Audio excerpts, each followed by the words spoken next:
Bueno, buenas noches. Clase número 4 de medicamentos. Espero que me hayan seguido el hilo de que les decía ayer.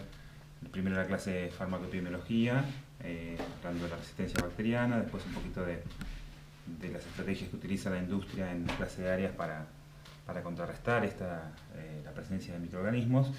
Y en la clase de medicamentos nos vamos a desarrollar un poquito más y empezar a hablar de nombres propios de antibióticos, antivirales y antimicóticos. Ya como la última clase previa, acuérdense que les dije, al trabajo práctico integrador.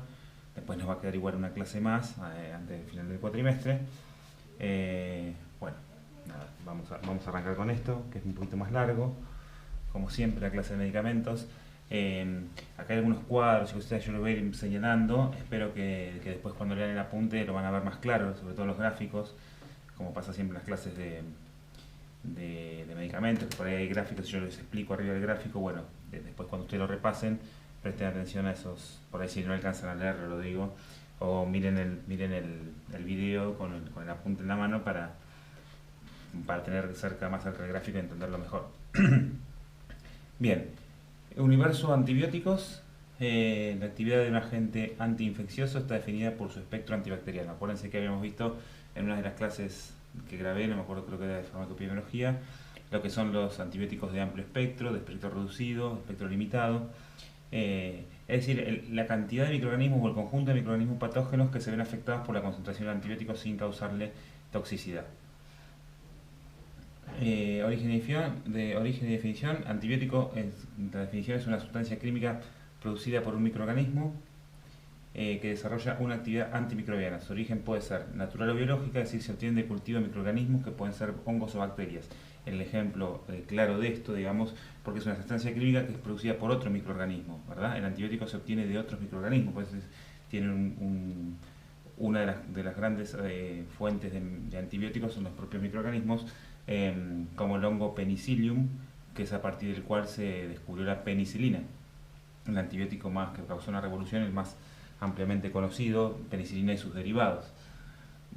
O después los antibióticos semisintéticos, que a partir que tienen un núcleo básico que se obtiene de forma natural, o sea, también proviene de algún otro microorganismo, modifican alguna característica química para mejorar sus propiedades, por ejemplo, aumentar la actividad, ampliar su espectro de acción, facilitar la administración o disminuir los efectos indeseables. Bien, a partir de esa sustancia natural, de ese antibiótico que se obtiene, cuyo origen es natural o biológico, microorganismo, se realizan distintas, ya se interfiere, digamos, se le modifican propiedades de tal forma que, bueno, o tenga mayor espectro de acción, o sea menos tóxico, o tenga menos efectos secundarios, efectos indeseados, etc. Pero siempre la mayoría y casi todos son de origen biológico. Bien, la actividad antimicrobiana, esto también lo vimos un poquito antes. Los agentes antimicrobianos se comportan de dos maneras, como bacteriostáticos o bactericidas. Bactericidas o bacteriostáticos. Acuérdense que esto lo habíamos visto antes. El efecto bactericida es cuando producen la muerte de los microorganismos responsables del proceso infeccioso. Ese microorganismo patógeno muere por la acción de ese antibiótico. Pertenece a este grupo de antibióticos los beta-lactámicos, aminoglucósidos, rifampicina, vancomicina, polimixina, fosfomicina, quinolonas y nitrofurantoínas. Después, igual, ahora después les voy a empezar a nombrar un poco más y les voy a nombrar los que más van a ver en ustedes en los más comerciales, digamos.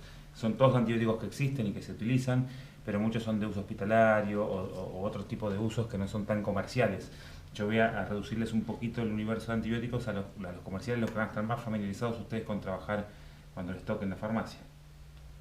Bien, entonces el primero, los bactericidas, que matan al microorganismo, y los bacteriostáticos, que inhiben el crecimiento bacteriano. Es decir, la bacteria, por más que esté presente, no se puede reproducir.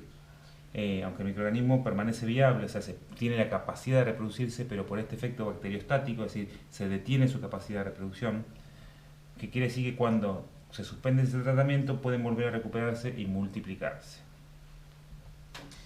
Bien, o sea que lo principal que queremos es que sea bactericida, ¿sí? Bueno, salió un poquito fea la diapositiva acá. El hecho de que un agente sea bactericida o bacteriostático depende del mecanismo de acción que tenga y de su estructura, pero también contribuyen otras cosas, como por ejemplo la concentración que alcanza en el sitio de acción. en el sitio de infección. A veces a menor concentración tiene un efecto bacteriostático, es decir, no alcanza a matarlo, pero por lo menos inhibe su desarrollo. A una concentración mayor probablemente sea bactericida, o sea, lo mate por completo. El tipo de germen, si es más resistente o menos resistente, el tamaño del inóculo, es decir, cuántas colonias, cuántas bacterias hay presentes, a mayor diseminación de la infección, es más difícil que el antibiótico pueda hacer efecto en ese sitio. Y el tiempo de acción. El tiempo de acción también es muy importante, por eso, como ustedes saben, es muy importante el cumplimiento de las posologías, de los tratamientos, las tomas y por el tiempo, la duración del tratamiento es muy importante en este caso. Porque acuérdense que si queda una sola bacteria con la capacidad de desarrollarse y de formar colonias, la infección es recurrente. ¿Y en qué fase de crecimiento la bacteria se ataca? Una cosa es cuando la bacteria está formando su pared celular o cuando la bacteria está replicándose. Bueno, distintas fases de crecimiento de la bacteria, esa bacteria que tiene la posibilidad de formar colonias, de reproducirse, bueno, se puede tener en alguna etapa específica de esa reproducción y ahí va a ser mayor o menor el efecto del antibiótico dependiendo del tipo de antibiótico.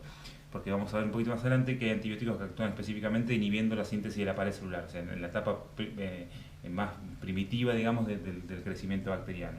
Hay otros que actúan ya una vez que la célula está formada, la célula bacteriana está formada, actúan inhibiendo por ejemplo, la replicación del ADN.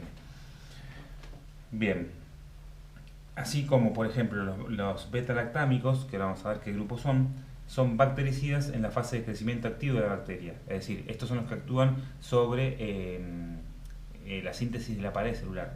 O sea, cuando en la fase de crecimiento de la bacteria, cuando las bacterias se están multiplicando y están desarrollándose nuevas, estos antibióticos beta-lactámicos que inhiben la síntesis de la pared celular actúan en esta fase de crecimiento, entonces son muy útiles durante esta fase de crecimiento de la bacteria. Mientras que las polimixinas, otro grupo de antibióticos, son bactericidas en cualquier fase. Esto lo matan en la etapa de desarrollo o en la etapa posterior. Un antibiótico bacteriostático puede comportarse como bactericida en determinadas situaciones favorables. Esto ocurre con los macrólidos, otro grupo que ahora vamos a ver un poquito más en detenimiento. ¿Qué dice de esto?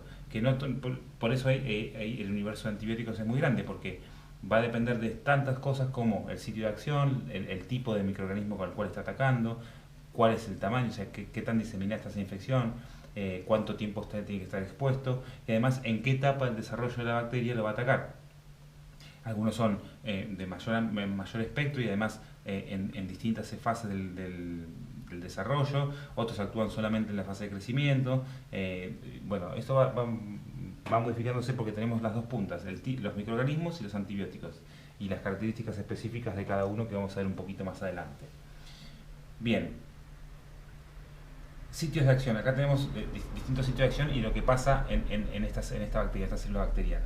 Acuérdense que acá tenemos síntesis de la pared celular, algunos, la mayoría, como penicilinas, bacitracina. Acá le voy a nombrar algunos, por ejemplo, las penicilinas es un grupo muy comercializado de antibióticos, penicilina y sus derivados, por ejemplo, el principal que más conocen, la amoxicilina, es un derivado de la penicilina.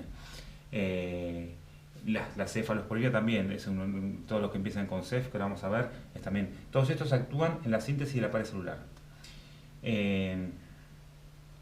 Bien, después teníamos los que actuaban en el metabolismo del ácido fólico, timetoprima y sulfonamidas. El ácido fólico que actúa, se desarrolla acá para el crecimiento de la bacteria, necesitan sintetizar ácido fólico, entonces estos inhiben la síntesis del ácido fólico. Bueno, la membrana citoplasmática no, en la estructura de la membrana citoplasmática, para que no se forme esta membrana que protege el citoplasma, las polimixinas, este grupo de antibióticos actúan acá en la síntesis de la membrana citoplasmática. Y después los que actúan ya en la síntesis del ADN, uno inhibiendo la ADN girasa, es decir, acuérdense que el ADN son dos hebras de aminoácidos entrecruzadas, enlazadas, como si fueran trenzadas, como si fuera una trenza. Bueno, para esto actúa una enzima que se llama ADN girasa, que permite ese giro, esa elongación de las hebras de ADN. Bueno, la ciprofloxacina, por ejemplo, que es muy conocida, que se utiliza en infecciones urinarias, actúa inhibiendo esa ADN girasa, o sea, no se puede enrollar el ADN, entonces por lo tanto no se puede multiplicar, no se puede copiar el ADN. Otra en la elongación, bueno, que es una etapa previa a la síntesis del ADN, la citanomicina no es tan conocida. Otro que actúa en la síntesis son la rifampicina, streptobacillina, no sé, ni la conozco ni la sé nombrar, discúlpenme. Y después otra cosa muy interesante en el desarrollo y en la reproducción bacteriana es la síntesis de proteínas. Acuérdense que tiene estas unidades estructurales que son los ribosomas, con una subunidad 30 y una subunidad 50, esto es por su estructura, se denomina así. Bien, y en estos ribosomas es las unidades donde se produce la síntesis de proteínas. Hay inhibidores de la síntesis de proteínas que no van a permitir que se produzca la síntesis de proteínas, que actúan en la subunidad 50S, la eritromicina, bastante conocido, clindamicina también se usa, cloranfenicol, lincomicina, estos son bastante usados. Bueno, se actúan de esta forma, inhibiendo la síntesis proteica a nivel de la subunidad 50S y a nivel de la subunidad 30S, es decir, ambos el mismo efecto, inhibir la síntesis de proteína, actuando en distintos lugares de ese ribosoma, si lo quieren llamar así. Las tetraciclinas, streptomicina, gentamicina, tobramicina, esos son todos muy conocidos, pero vamos a ver para qué se usan.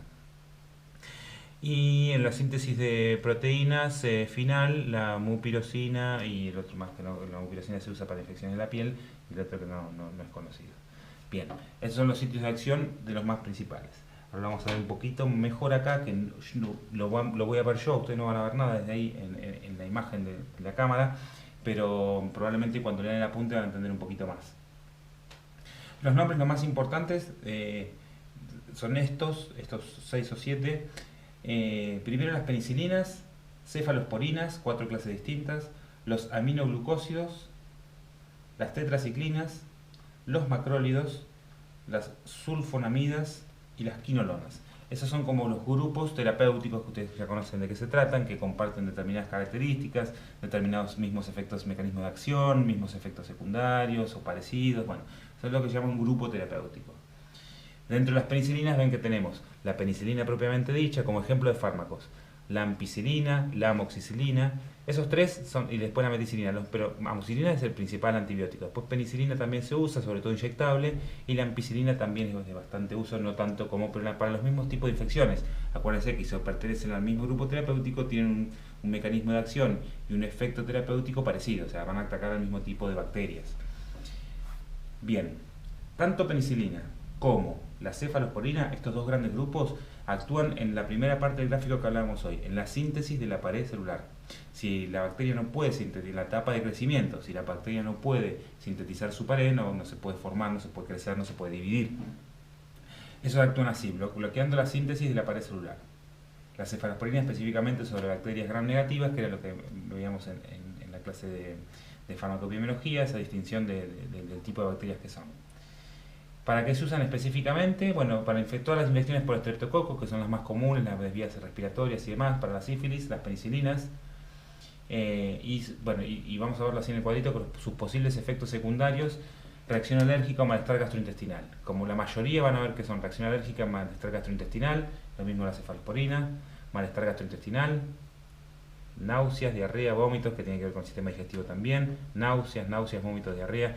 ¿Por qué? Porque el antibiótico por varios efectos causa, ustedes van a escuchar muchas veces que los pacientes les refieren que el uso de antibiótico no lo pueden tomar porque les cae re mal, les abre la panza, les genera todas estas cosas, todos estos posibles efectos secundarios que se dan siempre, en menor o mayor grado, pero se dan siempre.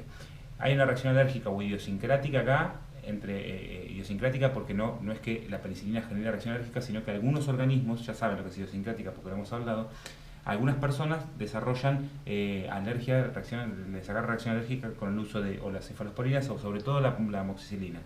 Es un antibiótico, cuando uno lo vende siempre pregunta si la persona es alérgica a la penicilina. Por lo general la alergia se describe como alérgico a la penicilina, pero no puede tomar ninguna que sea derivada, ni penicilina ni amoxicilina, ninguno de la misma familia. En ese caso tienen que optar por otro tipo de antibiótico que actúe por otro mecanismo y no sea derivado de la penicilina, o sea, que pertenezca al grupo de las penicilinas.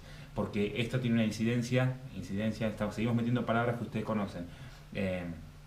Ocurre bastante, digamos, en muchas personas. Es casi que 2 de cada 10 usuarios refieren o más refieren reacción alérgica al uso de la penicilina. Entonces siempre preguntamos, cuando viene sobre todo, ¿ya toma antibiótico? ¿Ya toma alguna vez penicilina? ¿Ya toma alguna vez amoxicilina? Porque es muy probable que hay chance de que le genere una reacción alérgica, entonces no podemos darles antibiótico, tenemos que cambiar a otro. Y por otro lado, por qué todo esto, que más allá de la reacción alérgica, les estaba hablando al principio de la reacción gastrointestinal, es decir, náuseas, vómitos, diarrea, malestar gastrointestinal, cae pesado, provoca acidez, todo esto tiene que ver con lo mismo. El antibiótico es antibiótico, o sea, mata la biota, mata las bacterias. Mata las bacterias patógenas y mata mucho también las bacterias benéficas del tracto digestivo, las que participan de la digestión, las que generan las condiciones de hábitat para que se produzca la absorción de nutrientes a nivel intestinal. Bueno, las bacterias benéficas, digamos, los probióticos, esas bacterias también son sensibles y mueren con el uso de antibióticos, entonces se producen todos los efectos secundarios y todos los efectos nocivos o malestares dependiendo de la disminución de esas bacterias benéficas. Es decir, al disminuir eso se produce ya, por ejemplo, más producción de gas, inflamación, diarrea, vómitos. Todos los efectos secundarios gastrointestinales tienen que ver con esto, con la que se elimina por el uso antibiótico la flora benéfica de nuestro organismo, sobre todo a nivel intestinal. Por eso, en posibles efectos adversos, casi siempre van a ver que está relacionado con eso. Por eso no voy a hablar tanto de este apartado. Bien, veníamos con los dos, la penicilina y la cefalosporina. Estos dos que actúan bloqueando la síntesis de la pared celular. Les nombro la cefalosporina, son las más conocidas, o sea, son un grupo muy usado también, las van a trabajar mucho. Todo lo que empiece con cef, ustedes van a ver que se pertenece al grupo de las cefalosporinas. Cefalotina, cefotaxima, cefepime, rarísimos los nombres, pero van a ver la cefalexina, recontra se usa, la cefaloxina, cefalotina también, que no está ahí. Sí está, cefalotina, cefalexina, cefatroxilo, es otro que se usa mucho, cefatroxilo para las infecciones de vías respiratorias. Bueno, todos pertenecen al grupo, los que empiezan con cef, al grupo de la cefalosporina. 4 clases porque hay de primera generación, de segunda, digamos, después fueron avanzando a medida que iban quedando más obsoletos, digamos, o tenían menos efecto los primeros, van apareciendo y les hacen estas modificaciones para que sean de más fuerte su efecto, digamos, de mayor espectro de acción. Bien. El tercer grupo serían los aminoglucósidos. Los más conocidos son la streptomicina, neomicina, vancomicina. Estos se usan, por lo general no se usan, neomicina es bastante utilizado para infecciones oculares. A ver si igual lo tenemos acá. ¿Para qué se usa? Usos frecuentes. Bacilos y estafilococos gram negativos, Escherichia coli, Klebsiella. Para eso se usa sobre todo amicacina. Estos se usan más que nada inyectables, vancomicina. Son bastante más tóxicos que los otros, por eso no se usan tanto en la práctica clínica, en lo común, pero sí para algunas infecciones más fuertes, porque Escherichia coli y Klebsiella, se usan estos que son más fuertes, streptomicina. Lo que hacen es participan en la inhibición de la síntesis de proteínas. Bien. Inhiben la síntesis de proteínas, por lo tanto la bacteria no puede. Estos tres que siguen actúan a nivel de la síntesis de las proteínas. Las tres opciones son, para que les quede claro, o inhibir la síntesis de la pared, o inhibir la síntesis de proteínas, o inhibir la síntesis del ADN, que son estos dos. ¿Sí? Estos tres inhiben la síntesis de proteína y estos dos inhiben la síntesis de la pared celular. Bien, después cuando vuelvan al grafiquito de la bacteria lo van a entender un poquito mejor. Bien, les nombro entonces el cuarto grupo, que serían las tetraciclinas, son de amplio espectro en bacterias gram negativas. Inhiben la síntesis de proteínas, estamos hablando de estos tres que inhiben la síntesis de proteínas, se usan para sífilis, acné. Bueno, sobre todo tetraciclina no está tan usado porque tiene bastantes efectos secundarios. Antes se usaba mucho más, pero mancha los dientes, tiene efectos teratogénicos, es decir, no pueden tomarlo mujeres embarazadas. Pero sí la doxiciclina y minociclina se usa bastante y sobre todo en acné, se receta mucho en acné. Quinto grupo, los macrólidos. Esa sería la alternativa a la penicilina. Es decir, más o menos hace efecto en el mismo tipo de bacterias, pero no tienen los efectos secundarios o la posibilidad de generar reacción alérgica y demás, como tienen las penicilinas. Amplio espectro, o sea, alternativa a la penicilina. Actúan inhibiendo la síntesis de proteínas, se usan para entonces lo que decíamos, todo tipo de infecciones respiratorias, sífilis, muchos actúan para sífilis. Bueno, es una enfermedad que no está tan extendida ahora, pero en su momento era hipermortal. O sea, el descubrimiento de los antibióticos eliminó un montón de enfermedades que eran mortales, digamos, que ahora simplemente se infectaban y te morías porque no tenías ninguna forma de defenderte contra esa infección. Bien, infecciones respiratorias. Esto estamos, los macrólidos, principalmente ustedes van a ver que se vende mucho la claritromicina, es de uso muy frecuente y ahora están recetando bastante también para el COVID. No porque mate el virus, Para el COVID se está dando, y obviamente el virus no se le da un antibiótico al virus, pero se da por las complicaciones que puede provocar a nivel pulmonar y generar una neumonía. Entonces se usa mucho la citromicina, y se usa mucho, que pertenece a este grupo, y se utiliza mucho la claritromicina. Son los dos antibióticos, y una que se llama ceftriaxona. Bueno, no es tan conocida, pero sí claritromicina y acitromicina se está usando en el COVID por esto, para prevenir la neumonía. ¿Sí? No está bien, no está del todo bien en la práctica utilizar antibióticos como método preventivo, pero hasta que se van a llegar, la enfermedad avanza, la infección por COVID es muy rápida, y cuando llegan las complicaciones por neumonía quizás ya es tarde. Entonces siempre los primeros síntomas ya empiezan a medicar con este tipo de antibióticos para que no generen estas complicaciones a nivel respiratorio.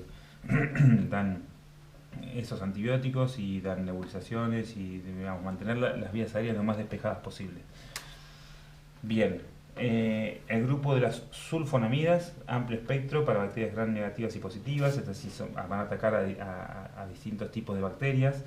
Ya si la bacteria, si en un antibiograma nos sale que es un tipo de bacteria, que es un organismo que es gram positiva, todos estos que actúan sobre las gram negativas no lo matarían, tenemos que ir a este grupo, las sulfonamidas.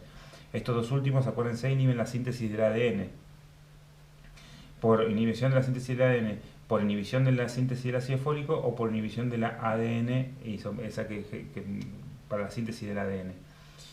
Estas se usan principalmente, ven las dos, en infecciones urinarias o en quemaduras, esto a nivel superficial, digamos, a nivel de la piel, prostatitis, gonorrea, bla, bla, bla, no son tan recurrentes.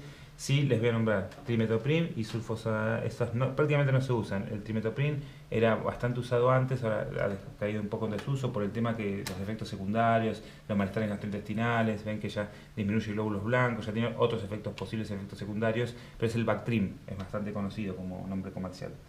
Y el último grupo, que lo quiero hacer dentro de todo que lo entiendan, pero no muy lento porque es mucho nombre, son las quinolonas, también inhiben la síntesis del ADN. Se usan en infecciones urinarias, y estas son también muy usadas. Van a ver las levofloxacina o ciprofloxacina, típico antibiótico que se receta para la infección urinaria. La ciprofloxacina o la norfloxacina también se utiliza, que es del mismo grupo. Todo lo que terminan con floxacina pertenece al grupo de las quinolonas. ¿Ven? Levofloxacina, ciprofloxacina, norfloxacina, ofloxacina. Esta ofloxacina se utiliza también para infecciones oculares. Bueno, mucho nombre junto, repásenlo porque es mucho. Yo no les tomo yo nombres comerciales, acuérdense, no les tomo nombres, sí que sepan en un grupo terapéutico cómo hace su efecto, ¿sí? Y me den un nombre, algún ejemplo, los principales, que lo vamos a ver ahora. Que son los principales antibióticos y sus mecanismos de acción.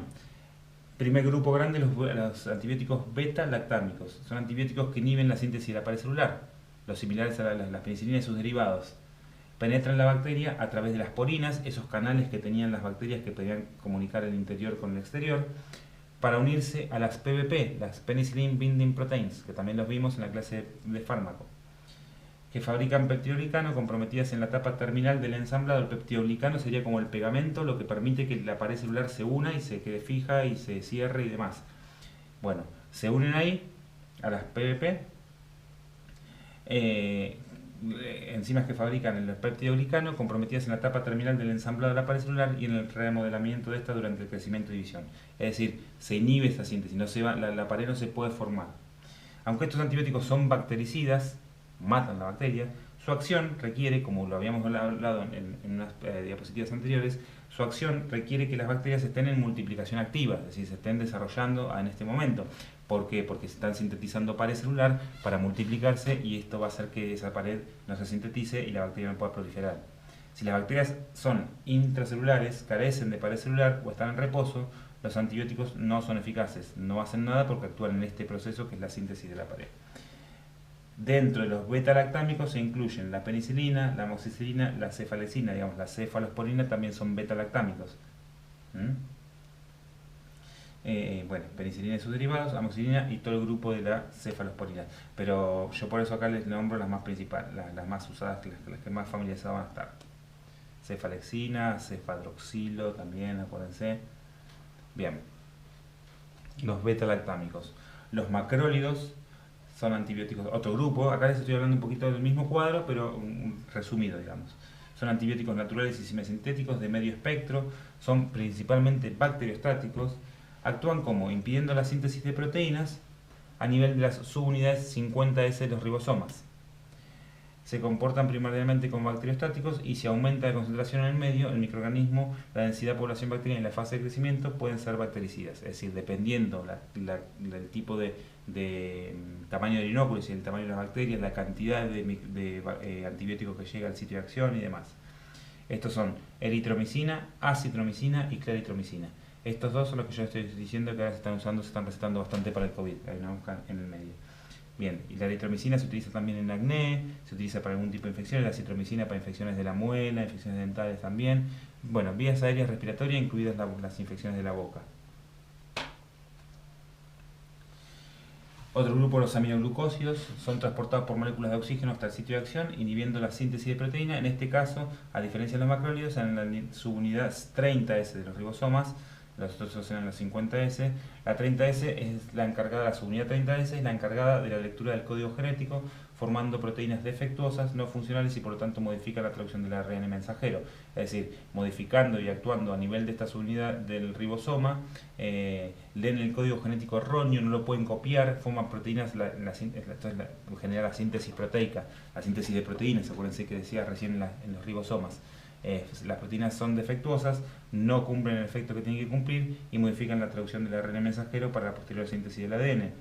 Ejemplo de esto es la neomicina y tobramicina. Estos dos muy utilizados para conjuntivitis, en infecciones oculares, combinados con un corticoide, por lo general con dexametasona con neomicina, neomicina sola, dexametasona con tobramicina.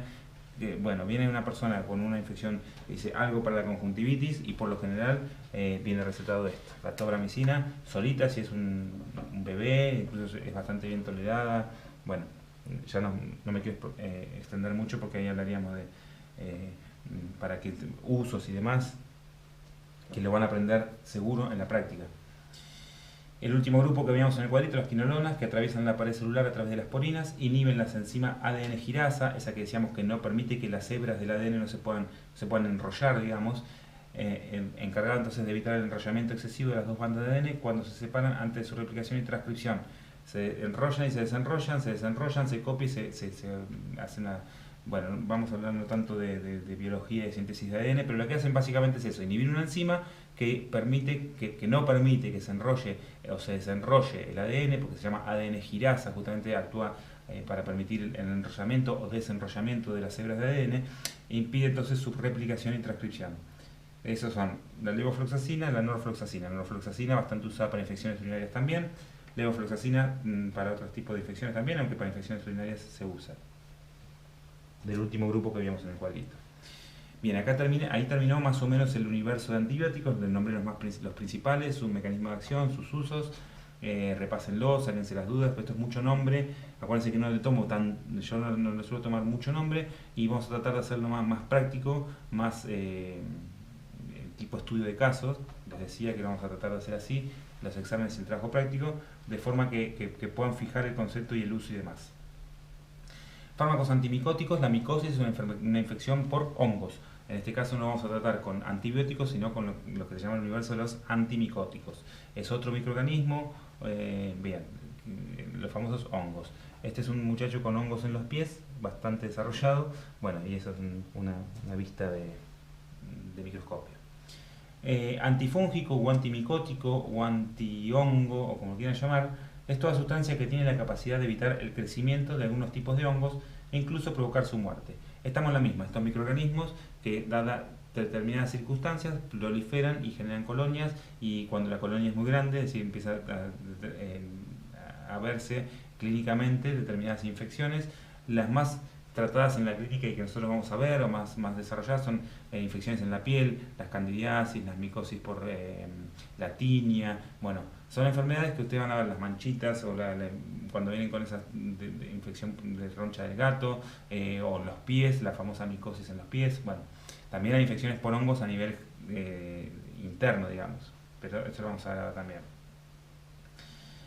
provocan su muerte. Dado que los hongos, además de tener usos beneficiosos para el ser humano, por ejemplo la levadura del pan, los hongos de fermentación de los quesos, los vinos, la cerveza, bla, bla, bla, forman parte del colectivo de seres vivos que pueden originar enfermedades. Digamos, algunos hongos son patógenos en el ser humano. El conocimiento y el uso de los antifúngicos es de vital importancia a la hora de tratar muchas enfermedades. Aparte son difíciles de contrarrestar. Una infección, cuando el hongo, por ejemplo, la famosa el hongo abajo de la uña, que después se inventaron la unesia, que porque es una laca que penetra, que se llama un ungüento, bueno, es súper difícil de sacar, tratamientos son largos, es más difícil matar los hongos que otra cosa. Bien, la célula fúngica, la célula del hongo, a diferencia de la célula bacteriana, es más o menos lo mismo, con un retículo endoplasmático, mitocondrias, cuerpos cisternales, vacuolas, aparato de Golgi, no vamos a meter tanto en eso. Tienen su pared celular, tienen su membrana celular y tienen un núcleo y ribosomas. Básicamente la misma que veíamos de la bacteria, o sea, un microorganismo parecido en su estructura. Tiene su pared celular, principalmente de quitina, su membrana celular, la capa siguiente a la pared celular, la membrana celular, que el principal componente es un ergosterol, que es parecido al colesterol. Tiene un citoplasma, es decir, ese líquido adentro donde están las famosas organelas, que son mitocondrias, retículo endoplasmático, aparato de Golgi. Y dentro de ese citoplasma también está un núcleo con la membrana nuclear, donde se va a producir la síntesis de ADN y demás y demás y demás, que no me quiero meter tanto con la biología. Sí, con los fármacos específicos para esto. Los fármacos antimicóticos se utilizan para el tratamiento de las enfermedades producidas por hongos, producen una alteración de la estructura de una célula fúngica. La célula que vimos recién consigue inhibir su desarrollo. El concepto es similar a los antibióticos, digamos, alterando su viabilidad o capacidad de supervivencia, si no se pueden, alterando que no se puedan desarrollar. Según su sitio de acción de los antibióticos y de los antimicóticos, según el sitio donde van a actuar o donde está la infección, se denominan los superficiales. Dentro de los superficiales y de superficie pueden ser los que afectan las pieles y faneras, pelo y uñas, micosis en el cuero cabelludo, micosis en la piel, micosis en los pies, o las mucosas en la boca, en la mucosa oral, en la nariz. Bueno, hay infecciones en las mucosas bastante típicas también, sobre todo en los chicos, donde después le dan nistatina y demás, esas ampollitas blancas. Bueno, eso por lo general son infecciones por hongos. ¿Por qué se producen las infecciones por hongos? La candidiasis vaginal en las mujeres, la tiña corpórea. Bueno, lo que pasa es que son súper contagiosos y además requieren determinadas condiciones, por ejemplo, un pH de determinadas condiciones, una humedad, por ejemplo, las condiciones de humedad en el cuerpo donde se dan los pliegues, en las uñas, en los pies que transpiran más, bueno, en los pliegues en personas obesas o en los pliegues de la piel, sobre todo abajo se generan esas micosis porque hay unas condiciones de humedad, temperatura y pH que hacen que se multipliquen. Entonces eran las superficiales, las que veíamos recién, piel, pelo y uñas la superficie en la piel y faneras, y las profundas, en la segunda, que pueden ser dentro de las profundas viscerales, cuando hay una infección en algún órgano específico, en alguna víscera, por eso se llaman viscerales, o las sistémicas, cuando hay una diseminación sanguínea de la infección, es decir, corre a través de la sangre, entonces vamos a ver manifestaciones en todo el cuerpo, que son más difíciles de tratarse. Ya esto, en vez de ponerse una cremita antimicótico, esto se trata con antimicóticos orales que se tienen que tomar, sobre todo el fluconazol es el más usado, seguramente alguno lo ha escuchado nombrar. En la mayoría de los casos, el fármaco antimicótico actúa en la membrana citoplasmática del hongo, específicamente en la síntesis del ergosterol. La mayoría de los fármacos antimicóticos inhiben la síntesis del ergosterol. El ergosterol es un componente lipídico, es decir, por eso es similar al colesterol, de la membrana sobre el cual actúa la mayoría de los fármacos antimicóticos. Es el esterol que predomina en las células fúngicas y entre sus funciones da fluidez integral a la membrana, permite la función apropiada de muchas enzimas unidas a ellas y favorece la función de la quitina sintetasa, permite el crecimiento y la división celular, o sea, permite que se forme la pared celular. Las levaduras y los hongos filamentosos presentan generalmente yemaciones o células hijas, por lo que es preciso que la membrana sea bastante dinámica, así que se pueda estirar y demás. Esas yemaciones son como globitos en la superficie, bla, bla. No vamos a meter tanto con esto. Sí, como la célula micótica tiene, en el núcleo se produce la síntesis de ADN y ARN. ¿Cómo se produce? Si cortamos un cachito de la pared celular, vamos a ver esto: la biocapa de membrana celular, la quitina, proteínas de superficie, membrana y pared celular, es esto. ¿Y dónde actúan la mayoría de los antimicóticos? a través del escualeno, epóxido escualeno, se sintetiza lanosterol, el lanosterol se sintetiza a ergosterol, que es el principal componente de celeste, sería el ergosterol, el que le da sostén y rigidez a la pared. Bien, la mayoría de los antimicóticos entonces inhiben esta síntesis, este proceso. Los compuestos azólicos son los que más usados. Anfotericina, nistatina actúan acá en estos canales. Bueno, esta nistatina que yo decía que se usa para la mucosa oral. Terbinafina se usa bastante también, inhibe una etapa primaria de la síntesis del ergosterol. No es, mucho nombre no, sí que sepan que los principales antimicóticos, o el principal mecanismo de acción de los antimicóticos es inhibir la síntesis del ergosterol. Si se inhibe la síntesis del ergosterol, este no se produce y no se puede formar la pared celular, por lo tanto el hongo no se puede reproducir, para hacerlo más simple, digamos. Los inhibidores de la síntesis del colesterol, entonces, clotrimazol, miconazol, fluconazol, itraconazol, ven que todos los imidazoles se llaman estos, los que terminan, imidazol o triazol, los que terminan en azol, son estos, bueno, la terminafina, pero inhiben la síntesis del colesterol. Las principales trabajan acá. Ionóferos, estos que actúan en esos canales, bueno, la nistatina, lo podemos nombrar porque lo van a ver alguna vez recetado. Inhibidores de la mitosis, inhibidores de la síntesis de ácido nucleico. Grisofulvina casi no se usa, pero alguna infección micótica de la piel se usa la grisofulvina, pero ya está medio en desuso. No me quiero extender mucho más porque se me hace muy larga. Bien, y el otro grupo de microorganismos eran las bacterias, los hongos y los virus. Los virus acá les presento: el virus del HIV, de la hepatitis B, del ébola, la influenza, el rotavirus. Estos son coronavirus, miren, de la familia de los coronavirus, ¿verdad? Papilomavirus, del virus del papiloma humano, y herpes virus, el más conocido.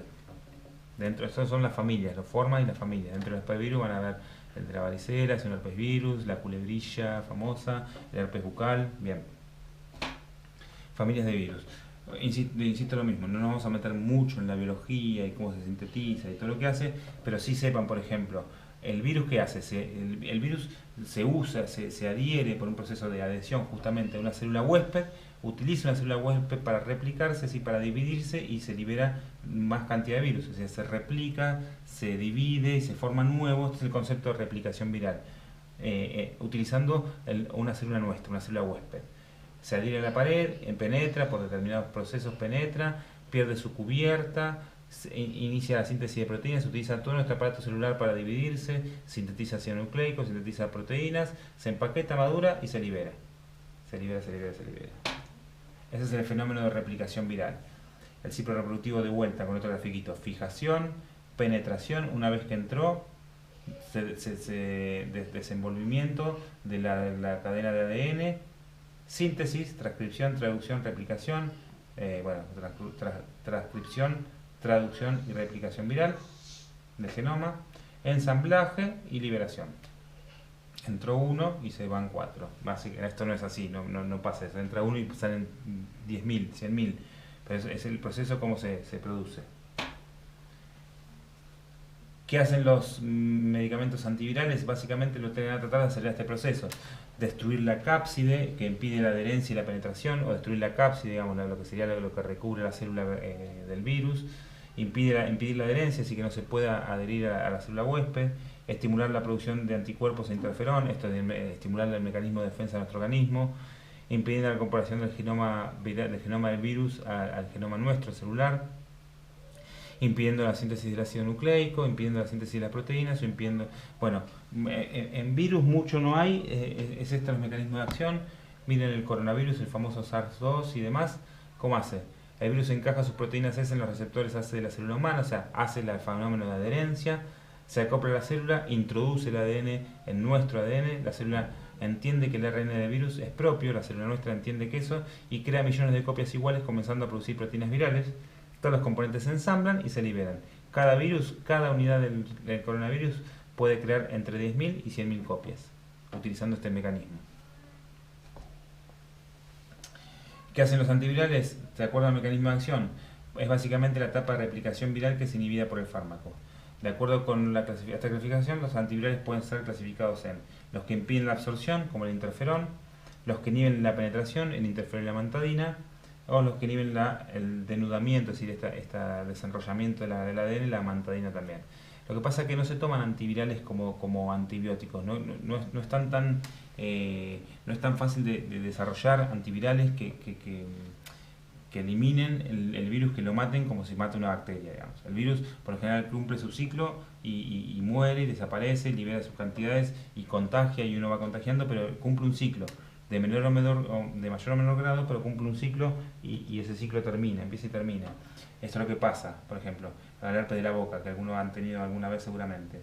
El primero, en la manifestación clínica, un hormigueo, una sensación de picazón y demás, aparecen después unas ampollitas, esas ampollitas se rompen, cuando ya ven que el ciclo viral en días, durante cuántos días más o menos el ciclo del herpes virus, el herpes de la boca, el herpes labial, dura unos 10 días, más o menos 11 días. Este es el pico máximo de replicación viral, ya las ampollas se rompieron, hay como lastimado y demás, se forma una costrita, digamos, una cicatrización y se produce la curación. Primeros síntomas, entonces en la etapa del hormigueo, malestar y demás, después se produce la ampolla, después se produce una úlcera, se rompen las ampollas con una placa purulenta que puede tener pus, digamos, la etapa más dolorosa y contagiosa.